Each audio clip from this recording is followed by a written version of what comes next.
네, 다음은 한 주간의 경기도 소식을 전해드리는 주간 경기도 시간입니다. 공공이 보유한 부지를 활용해 민간 사업자가 낮은 임대료로 제공하는 경기도형 사회주택이 추진됩니다. 네, 코로나19 확산세가 계속되면서 백신 추가 접종에 대한 필요성이 제기되고 있는 가운데 경기도 내 백신 3차 추가 접종 의향자 67%가 2차 접종 완료 후 3개월이 지난 시점에 받을 계획인 것으로 조사됐습니다. 주간 경기도 김호 기자가 정리했습니다.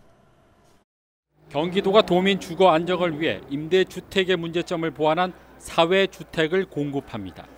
사회주택은 공공이 보유한 부지를 민간이 개발해 시세보다 낮은 임대료로 제공하는 공공주택입니다. 도는 사회주택 공급 과정에서 주거복지 정책에 맞도록 품질과 주거 환경이 좋은 주택을 공급하고 취약계층 해소와 입주자 지원을 강화하기로 했습니다. 또 사회주택 지역 허브를 구축해 지역 공동체의 사회주택 사업 참여를 강화하고 공급 확대를 위해 사회적 금융 연계 등 창의적인 아이디어를 발굴할 방침입니다. 도는 이 같은 추진 전략에 따라 오는 2026년까지 사회주택 8,550호를 지어 소득에 상관없이 무주택자 누구에게나 공급할 계획입니다.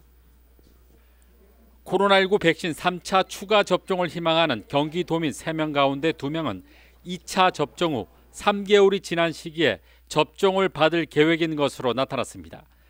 경기도민 1,000명을 대상으로 실시한 여론조사에서 백신 3차 추가 접종 의향자의 67%가 백신 추가 접종을 가장 빠른 시기인 3개월 시점에 받겠다고 답했습니다.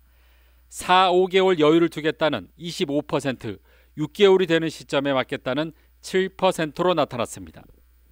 기본 접종까지만 완료한 응답자에게 백신 추가 접종 의향을 물어본 결과 86%가 접종받을 생각이 있다고 답했습니다. 송년회 등 연말연시 사적 모임 계획에 대해서는 13%가 계획이 있다고 답했으며 38%는 취소했거나 취소할 예정이라고 밝혔습니다. 가격이 저렴한 선박용 면세유와 경유를 섞어 가짜 경유를 판매한 주유업자와 무자료 거래로 세금을 탈루한 석유 판매업자들이 무더기로 경기도 수사에 적발됐습니다. 경기도 공정특별사법경찰단은 지난 7월부터 최근까지 석유 제품 불법 유통 수사를 벌여 석유 제품 불법 제조와 세금 탈루 등 20명을 적발해 16명은 검찰에 송치하고 4명은 형사 입건했다고 밝혔습니다. 이들은 가격이 싼 선박용 면세유나 등유를 경유와 섞어 가짜 경유 97만 리터, 시가 14억 원을 판매한 혐의를 받고 있습니다. 또 무자료 거래로 탈세한 세금은 1억 3천만 원에 달하는 것으로 조사됐습니다.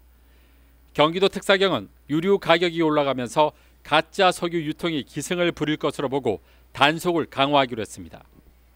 경기도 공공배달앱인 배달특급이 도내 2,300여 개 중소 슈퍼마켓과 연계 협력을 위한 업무 협약을 체결했습니다. 협약에 따라 배달특급은 중소 슈퍼마켓과 연계한 홍보 마케팅을 실시하고 비즈니스 모델 강화에 힘을 모으기로 했습니다. 특히 배달특급 내 경기도 중소 슈퍼마켓 입점을 적극 장려해 중소 상인을 지원할 계획입니다.